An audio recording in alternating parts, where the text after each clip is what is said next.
Kafirin zehrine şerbetliysin sen. Dayan hele. Bir daha asla uyanamayacakları son uykularındalar. Onları hemen bulmalıyız.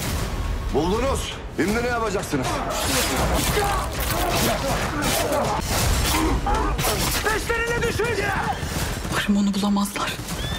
Kaçmayı başarır. Melik Alparslan evvela gelip ayaklarına kapanacak.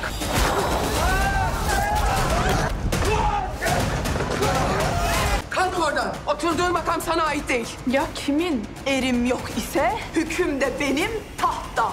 Herkes hak ettiğini yaşayacak baba. Yiğitlerim, hoş geldiniz. Vas bırakan bizim olacak. Yıkıl karşımdan.